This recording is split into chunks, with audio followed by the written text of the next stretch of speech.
Yes, I agree with that. I mean, even if you, like I said, one time I talk about being trapped, right? I was out preaching in the street and I met this guy that was a Hebrew Israelite, and I could tell he was Hebrew Israelite because he asked me who was salvation of, and I said of the Jews. And he wanted to go into the racial thing about you know who Hebrew Israelites are, Yeah, don't you?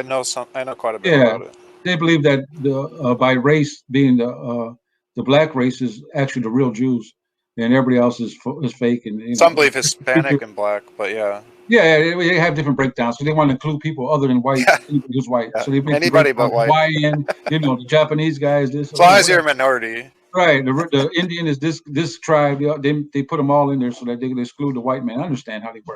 Maybe I should convert to being a Hebrew Israelite, so I'll know I'm going to hell because I'm white. Exactly. That's what they say. So I said, if you want to discuss it, I'll take you to coffee. We can discuss it. But right now I'm preaching. I'm not going to get into your argument about this. It was at Walmart. They were getting, it was a big line when it was COVID thing going on. And he said, okay. I gave him my number. So call me. So he calls me and I said, he says, because also on my little handout I have, if you need a Bible, I'll give it to you free. Just call me. Yeah, I need a Bible, right? So then he calls me one day and says, I'll meet you back at Walmart. Okay. Oh, wait a minute, I can't be at Wall. It was a setup. He wanted me, can he meet me at this address? And what was it was a group of his Hebrew Israelites out there preaching their thing. Wow. I knew who it was. God already told me what was going to happen. When I knew I was going to be in front of them. God already showed this to me, so I had no problem. I went there, right, and I was discussing with them about why they're wrong, why the carnal mind is death and spiritual mind is life and peace.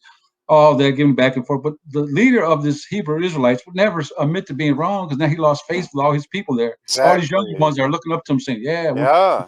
our race, we're the real Jews and the only ones that have salvation. Everybody else is going to be slaves to us and all that. He couldn't admit he was wrong. It would never happen. But can I tell you what happened? This is a sign and wonder that I saw Mhm. from God.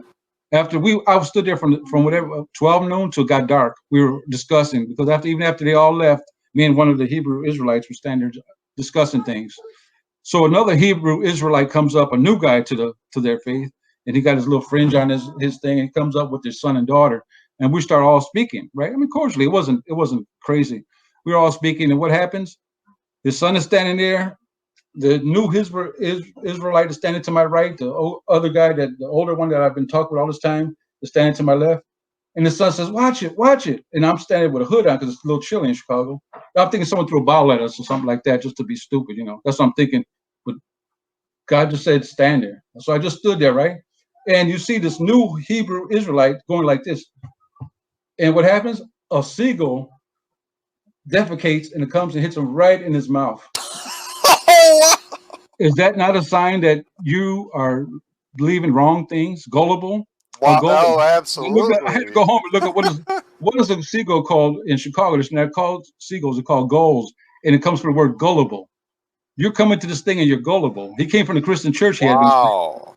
Is that not a sign? How did it hit him right directly in his mouth, not on his head or on the side of his face, directly in his mouth? And his My, son even told him, "Watch out." that's amazing. That's so symbolic. I mean, how could that happen? How did it happen? Hit him right in the mouth. It didn't hit me. It didn't hit the other guy. It hit the new guy that's coming into this space who used to be a Christian and was telling me how he got disenfranchised with the Christmas church, and he found these new guys that tell him the truth, and it hits him right in his mouth. You In know, his mouth.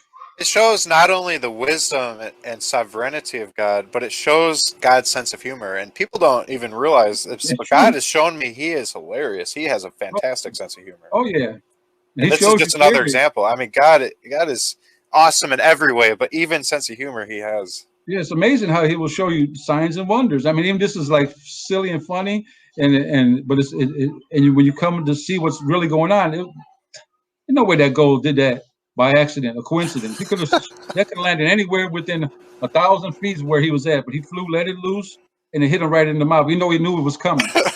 It was on his mouth and it was down his beard, running down his beard.